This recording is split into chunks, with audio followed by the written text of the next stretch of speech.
नमस्कार, public news देख रहे हैं आप।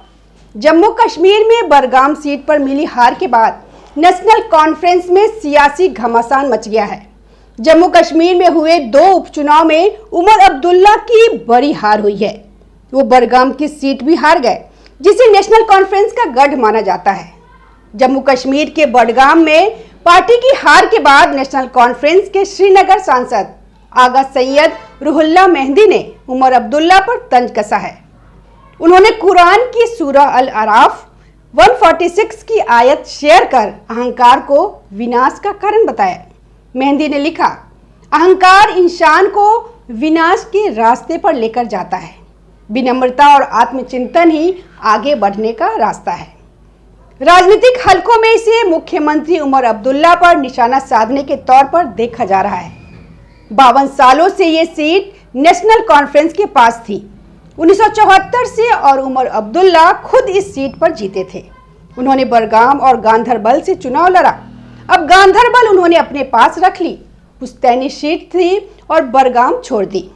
अब यहाँ पर हुए उपचुनाव और उमर अब्दुल्ला के लिए बन गया इज्जत का सवाल, क्योंकि इस बीच में वो चारों तरफ से घेरे हैं। स्टेटहुड को लेकर पीडीपी सवाल करती है, कुछ और निर्दलीय सवाल करते हैं कि उमर अब्दुल्ला सख्ती से मांग नहीं कर रहे हैं, केंद्र के साथ मिला जुलिया रवैया अपना रहे हैं और यह लोग आपकी उम्मीदों पर खरे नहीं उतर सकते। पीडीपी आरोप लगाती है। यहां से बीजेपी भी घेरती है कि उमर अब्दुल्ला बहानेबाजी कर रहे हैं। एलजी ने भी कहा कि उमर अब्दुल्ला स्टेटहुड का बहाना कर रहे हैं, बल्कि इनके पास सिर्फ लॉ एंड ऑर्डर और ट्रांसफर पोस्टिंग नहीं है, बाकी सब कुछ तो है। आप काम कीजिए, उसके आधार पर वो काम आपका कौन रोक रहा है। और आप खुद जानते थे कि आप यूटी के मुख्यमंत्री बनेंगे, फिर भी आपने चुनाव लड़ा था, तो अब आपको क्या दिक्कत। तो उमर अब्दुल्ला तो ऐसे फंसे हैं क्योंकि इन्हें तो स्टेट चाहिए, जिस आधार पर इन्हें वोट मिला था कि आपको ध्रुवीकरण इनके लिए हुआ था कि सबको छोड़ दिया और उमर अब्दुल्ला को दिया, जबकि सब कह रहे थे कि इस बार जम्मू कश्मीर में चुनाव में वोट बटेगा और बीजेपी को इसका फायदा हो सकता है। लेकिन एक हिंदूवादी पार्टी को कैसे जिता सकते हैं वहां पर, तो इसीलिए उमर अब्दुल्ला को बहुमत दिया गया, वोट दिया गया खुलकर, ताकि स्टेटहुड लेकर फिर से वही माहौल बना सके जो पहले था, अलगाववाद का, पाकिस्तान समर्थन का, आगजनी का, हिंसा का। लेकिन अब वो हो नहीं पा रहा है, तो उमर अब्दुल्ला इसीलिए घेर रहे हैं। ऐसे में बडगाम की सीट जीतना उनके लिए इसीलिए जरूरी था, ताकि वो यह साबित कर सके कि अब भी उनकी वही लोकप्रियता है और कश्मीर के लोग उनके ऊपर भरोसा करते हैं। लेकिन वह हार गए। उनकी पार्टी से थे आगा सैयद महमूद और पीडीपी की पार्टी से थे आगा सैयद मुतंजिर जो है वह 4400 वोटों से जीत चुके हैं। यह उमर अब्दुल्ला अपनी गढ़ वाली सीट खो चुके हैं और यह उनके लिए कई तरह से घातक है। एक तो उनके लोकप्रियता पर सवाल उठेगा। वह इस वक्त ऐसे मुख्यमंत्री के तौर पर वहां पेश किए जा रहे हैं जिनसे कुछ हो नहीं पा रहा है, जो न कश्मीर के लोगों की कुछ कर पा रहे हैं, न केंद्र से वो घेर पा रहे हैं। तो ऐसे मुख्यमंत्री की उनकी छवि बन चुकी है जो फंसे हुए हैं। दूसरा, बडगाम उनकी सीट थी, बडगाम पर वो अभी जीते थे और जो अभी उन्होंने पीडीपी से अभी चुनाव लड़ा, मुतंजिर, उन्होंने वो पिछली बार उमर अब्दुल्ला से हार गए थे। लेकिन उपचुनाव और चुनाव में अंतर होता है। चुनाव में लगता है कि हाँ मुख्यमंत्री बनाना है, तो पसंद हो नहीं पसंद हो किसी पार्टी को ध्रुवीकरण में जीता दो। लेकिन उपचुनाव में पता होता है कि हार भी गए उमर अब्दुल्ला, तो मुख्यमंत्री तो वही रहेंगे, बीजेपी की सरकार थोड़ी आ जाएगी, रहेगी तो एनसी। तो इसीलिए इस बार उनसे एक तो इस बात का भी गुस्सा निकला है लोगों का कि उन्होंने बडगाम सीट छोड़ी और उसमें भी 1 साल में कोई सुध नहीं ली। तो वहां के लोगों को यह था कि उमर अब्दुल्ला को सबक सिखाना है कि आप हमें हल्के में मत लीजिए। दूसरा, पीडीपी जो सवाल उठा रही है, इनके अपने ही आगा रोला मेहदी जो इनकी पार्टी के बड़े नेता है और यहीं पे आगा समुदाय आते हैं, उन्होंने भी अपनी पार्टी के लिए प्रचार नहीं किया, क्योंकि उनको भी स्टेटहुड का सवाल है। उनको भी अपने लोगों को खुश करना होता है कि भाई हम क्यों नहीं मिल रहे हैं स्टेटहुड, तो अब मैं अपनी ही पार्टी पे सवाल क्यों उठाऊं। इसीलिए उन्होंने प्रचार नहीं किया और उनकी अपनी राजनीति भी चल रही है।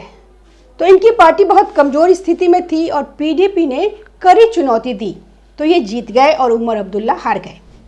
अब उमर अब्दुल्ला की छवि पर और बड़ा प्रश्न चिन्ह लग जाएगा कि इनको अब कश्मीर के लोग इनके ऊपर कितना भरोसा करते हैं। यह सवाल बार बार पीडीपी उठाएगी और उमर अब्दुल्ला के पास इसका जवाब होने वाला नहीं है। यही उनकी चिंता का कारण था।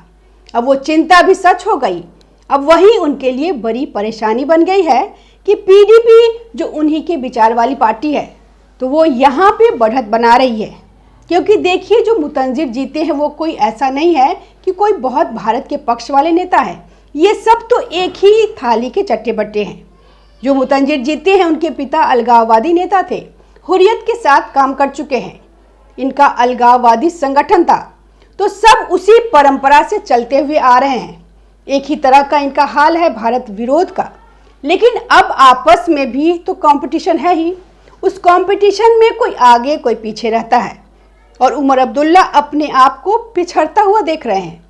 और उनके साथ समस्या यह हो जाती है कि वो ना तो स्टेटहुड की बात छोड़ सकते हैं, ना ही वो केंद्र पर ज़्यादा दबाव डाल सकते हैं। क्योंकि केंद्र पर दबाव डालेंगे तो फिर केंद्र अपना दबाव डालेगा, तो रहा सहा जो है वह भी नहीं रहेगा उनके पास। तो उनको अपनी कुर्सी का भी डर सताता है। आज जम्मू कश्मीर पुलिस जिस तरह एक्टिव थी, यहाँ पर सहारनपुर आकर जांच की जम्मू कश्मीर पुलिस ने। क्या कभी हुआ ऐसा कि 370 हटने से पहले?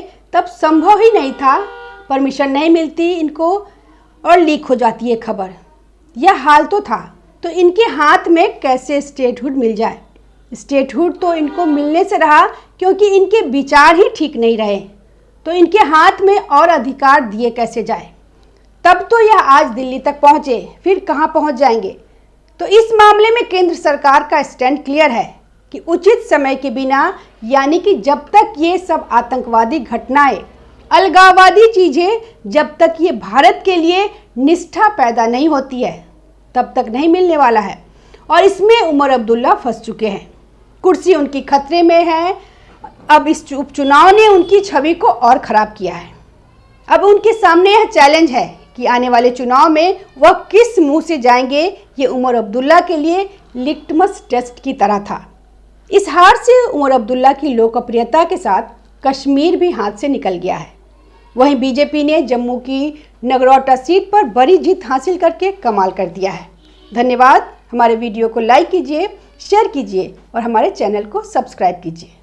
ताज़ा खबरों से जुड़े रहने के लिए हमारे चैनल को सब्सक्राइब करें और बेल आइकन को दबाना ना भूलें, ताकि हर खबर की नोटिफिकेशन आपको मिलती रहे।